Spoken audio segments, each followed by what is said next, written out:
Hey there, friends. Someone once asked Agesilaus, "What is the most important thing for boys to learn?" And he responded, "That which they will use when they become men." I love that. It's so simple, and it's really like, duh, isn't that obvious? Agesilaus didn't feel the need to elaborate past the obvious truth in most situations. And you get the sense that he wasn't afraid to repeat himself over and over again with these boring basics, just hammering them into your brain, what he thought about life and how he thought Sparta should be run, an army should be run. And this is something that you see in a lot of great leaders. Jeff Bezos is always saying a lot of the same old things in his Amazon shareholder letters, for instance. So yeah, this guy asks Agesilaus, "What's the most important thing for boys to learn?" And he responds, "That which they will use when they become men." Pretty simple. And true, right? It's a good principle to structure an education around. Well, a lot of Agesilaus' quotes and statements are really like that. They're just these plain speaking, prosaic, sometimes even trite observations on life, the Spartan way, and they reflect a serene confidence in his practical wisdom. But they also conceal a great engine of scheming and calculation that was contained in his mind. Still waters run deep, as they say. And it's one of the reasons why he's so fascinating and enigmatic, I think. But in the spirit of the original quote that we just talked about, in that comment about things that will be useful to you as an adult, in this episode I want to focus on some things that you can take away from Agesilaus' life. Maybe they're obvious, maybe not so, but they definitely bear repeating. Because, of course, at the cost of glory, the goal is not just to retell the lives of the greatest Greek and Roman leaders, but to get that knowledge and then do something about it. So that's what we'll be trying to help you do. First of all, though, I want to acknowledge the work of many who have gone before and books in particular that I've used in compiling the Agesilaus biography here. In case you want to read further and or support the podcast by buying a copy. And I want to start with some suggestions of what I think you should read yourself if you want to get deeper into this first. So first and foremost, Plutarch's Life of Agesilaus is a great place to start. And there's a cool Penguin edition of from the Penguin Classics series, Plutarch on Sparta. And it's got Lycurgus, Lysander, the two other biographies of Spartans. It's got a couple of quote books that he put together, some commonplace books, Spartan sayings of Spartan women. It's a pretty good find. The book also contains Xenophon's text, his treatise on the Spartan constitution, which is a really interesting read. So check that out, Plutarch on Sparta. Another great read, another book I'd recommend while we're on the subject of primary sources is Cornelius Nepos, who was a Latin author from the 1st century AD, or maybe BC. Anyway, he's a predecessor of Plutarch and a kind of a mini Plutarch. He has this brief collection of biographies of great commanders from especially the classical Greek period. And Agesilaus is in it. And so are a number of the other personalities that made it into this episode, like the Athenian guerrilla commander Iphicrates and Chabrias, another general of the time, and most importantly, Pelopidas and Epaminondas. Now, Plutarch's Epaminondas is lost to history, unfortunately, but Cornelius Nepos has a biography of Epaminondas that's really worth checking out. And if you are going to get Cornelius Nepos for yourself, I recommend getting a hard copy by an author called Quintus Curtius, who did his own translation. That's his nom de plume, Quintus Curtius. And I put a link in the show notes. That's a great edition. It's got maps and notes and a nice Latin translation, nice English translation from the Latin. So check that one out. Another very important primary source, the most important primary source, really, for this period is Xenophon's writings, and in particular for Greek politics of the period, his book Hellenica. I'll warn you, it is a difficult book to get through, but there's some amazing scenes in it, especially the first two books on the 30, which is not really what we were talking about in this episode, but he tells you kind of the end of the Peloponnesian War down to the Battle of Mantinea in the Hellenica. And I do recommend getting the landmark if you're going to get Xenophon. And finally, another important primary source for the life of Agesilaus is, of course, Diodorus of Sicily. That's available in the Loeb editions. And he's drawing on other historians from around this time, Theopompus and Ephorus. So those are the sources. And another great book, if you're interested in Sparta in general, is, of course, Stephen Pressfield's Gates of Fire on Thermopylae and that story, which I didn't use directly, but it's always been an inspiration as far as getting into the Spartan mindset for me. So I like those. Also, of scholarly works, I relied a lot on Paul Cartledge's book on Agesilaus, Agesilaus and the Crisis of Sparta. It's a tome. It's very thorough, very scholarly, kind of hard to navigate, but it's definitely an education in Sparta in general and in the 4th century in particular, if you can get through it. Cartledge tends to be pretty critical of Agesilaus, so what you get, in my take, is an alternative. Also worth checking out is Buckler's book, Theban Hegemony.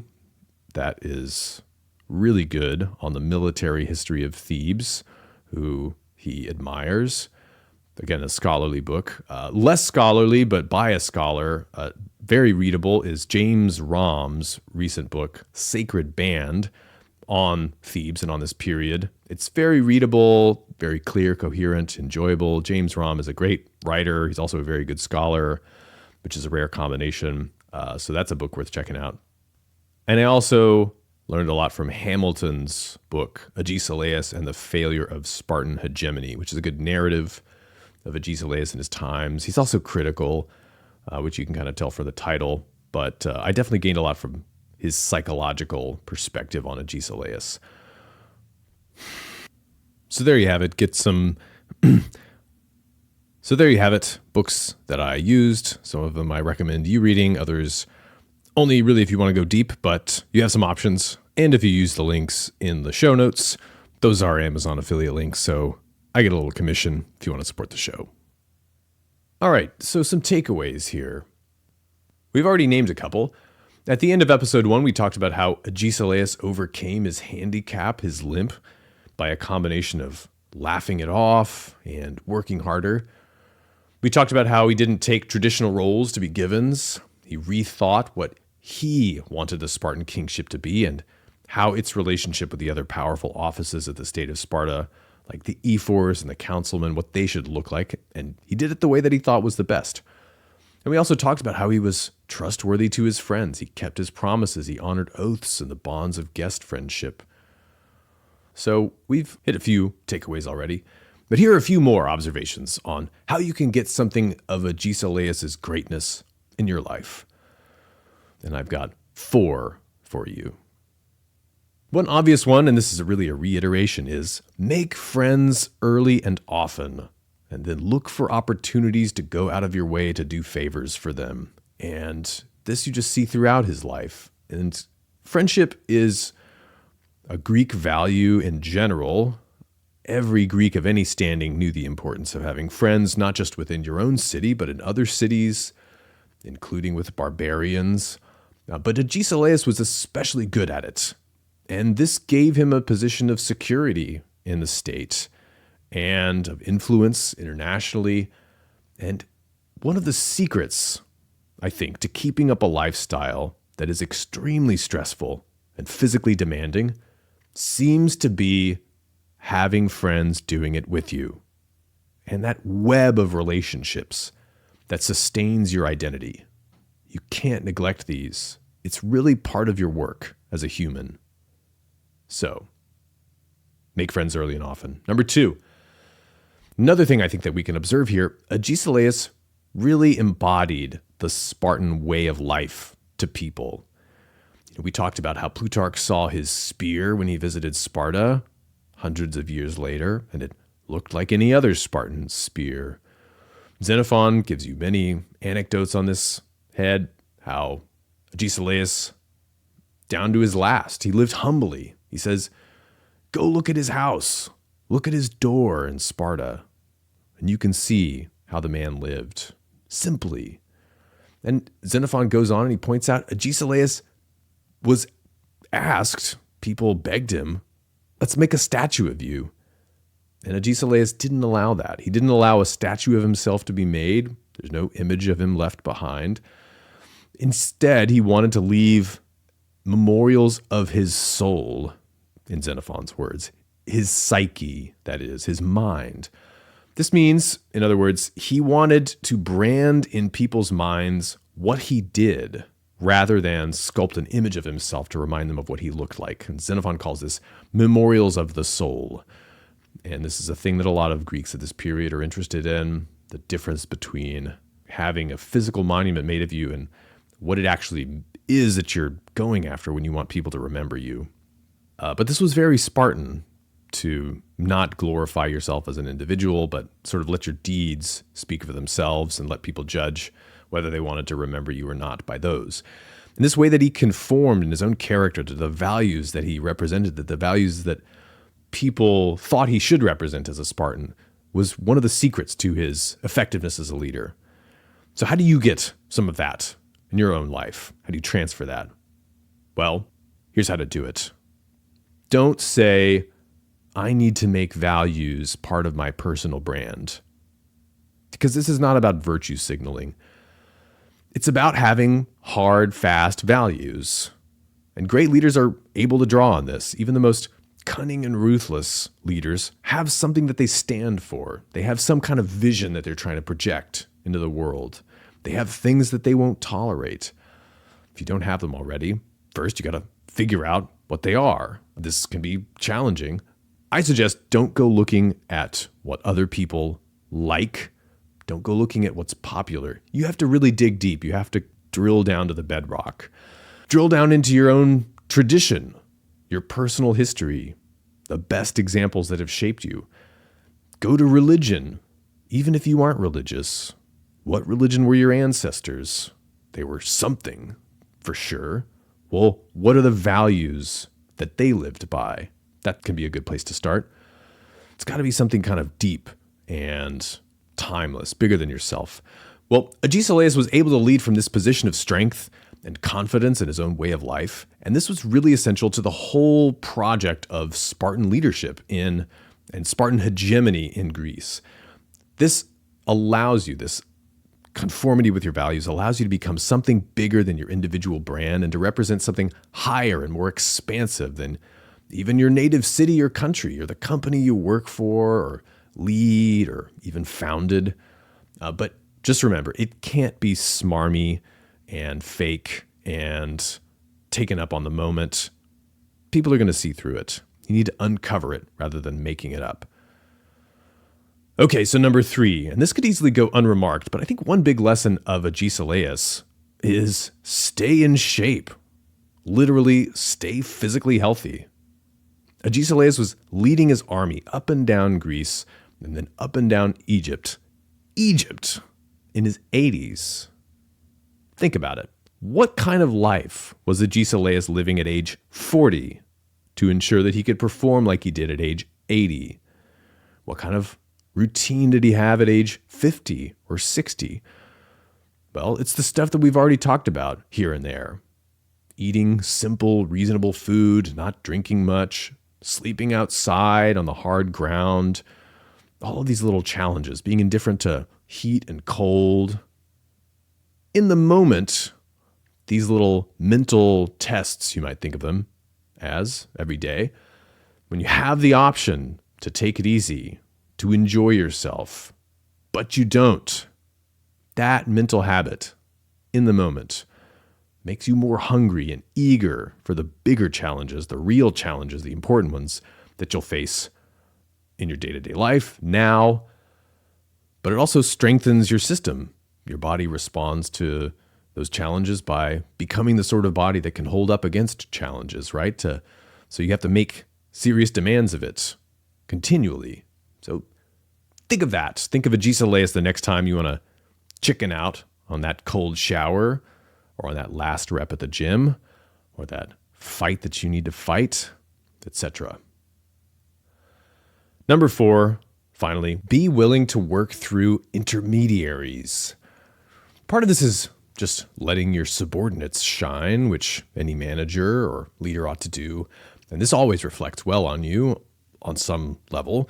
But plenty of Agesilaus' agents or intermediaries weren't really his direct reports at Sparta. Remember, the Spartan king is not a monarch. It's something else. He's just an important politician there and an important military leader, but he's not the monarch. This practice for him is really, I think, about giving the greatest glory to Sparta. And to do that, he let his intermediaries have most of the honor when they won victories. And if you do this, it means you'll also be building up a support network for yourself if you suffer defeat, because you've got more people committed and implicated in the cause that you're fighting for.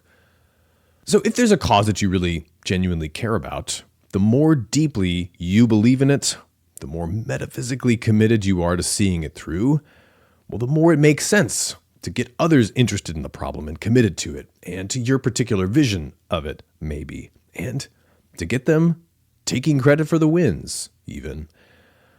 And for Agesilaus, this higher cause was, of course, Sparta and its way of life. And this made a lot of sense for Agesilaus, because even though he was internally a very forceful man and had an incredible amount of energy and competitiveness, you get the sense that he wasn't that imposing in person, that he wasn't a great speaker necessarily. He wasn't necessarily a flashy, winning, charismatic person. He wasn't maybe even magnetic like Lysander was, but he had the ability to forge relationships and to leverage them and to influence people to get on his team with other strategies. And he preferred to work behind the scenes when he could. In order to do this effectively, if you're ambitious, you're going to have to find some cause that's greater than yourself, again. So those are my 4 main takeaways for Agesilaus, and I know that you could come up with many more, and it's worth revisiting Agesilaus' life and the life of all of these heroes of Plutarch over and over again throughout our lives. And yes, there were things to criticize, too, about Agesilaus. I think we've pointed out many of them already. And we'll hear from Plutarch on some of these topics when we get to our comparison of Pompey and Agesilaus, coming soon after we do the life of Pompey. But before we end, I want to answer the question of what happened after Agesilaus died. Well, the short answer is the end of Agesilaus' life becomes the beginning of the story of Alexander the Great, because Philip of Macedon, Alexander's father, rises to the throne of Macedonia the very year after Agesilaus dies. It was maybe even the year of Agesilaus' death. His death is not easy to date precisely. There's some debate about what exactly the year was, but anyway, it was around that time. 359 BC is when Philip accedes to the throne. And the story of how Philip built Macedonia from a borderlands backwater into a military powerhouse capable of conquering the Persian Empire is another story. But he was operating, making his rise in the world that Agesilaus built. And even before Agesilaus died, Philip, as a young prince, he was educated at Thebes, actually. He was a political hostage there for some reason during the height of Theban power from 368 to 365 BC. And so he has also, as his tutors in the art of warfare and diplomacy, because he's the young prince of the Macedonians, he's getting to, rub shoulders with all of the greatest Theban leaders of the time. Well, as his tutors, he has Pelopidas and Epaminondas, who are basically his hosts at Thebes. And so in a way, Philip of Macedon, Alexander the Great's father, has Agesilaus as a sort of, trainer. He's a sort of sparring partner in war and politics as he watches Epaminondas and Pelopidas go toe-to-toe with this most influential and aggressive Spartan king in history. And when Philip eventually goes on to make his plans to lead the Greeks in a great Persian expedition, he's looking at the grand vision that Lysander and Agesilaus first worked out about 40 years earlier, 50 years earlier. And you could say that he learned from Agesilaus' example too, that in order to unite the Greeks, Philip knew he would have to subdue them first, even conquer them in some cases. I'll get to Philip and Alexander soon enough, but in the meantime, check out the biographies put together by my friend Ben Wilson at the How to Take Over the World podcast if you want to hear that story. It should be noted, though, that on that great expedition to Persia, the Spartans declined to participate. They refused, in the end, to join Philip's Pan-Hellenic League, and they insisted on keeping their own independence. And while the Macedonians were building their military machine, Agesilaus' son, Archidamus III, he turned his attention west to Sparta's colony at Tarentum in southern Italy, where he died fighting the Italians on behalf of the Greeks of Tarentum in 338. He was, of course, not the first nor the last Greek king to get involved in southern Italy. You can listen to our episode on the life of Pyrrhus, who came on the scene only a generation after Archidamus III died. Well, that's a wrap. Coming soon, the life of Pompey, who is Agesilaus' parallel lives counterpart in the Roman world. But before that, we'll continue in the next episode with Book 5 of 7 of Xenophon's Anabasis. Thanks for listening. Stay strong. Stay ancient. This is Alex Petkus. Till next time.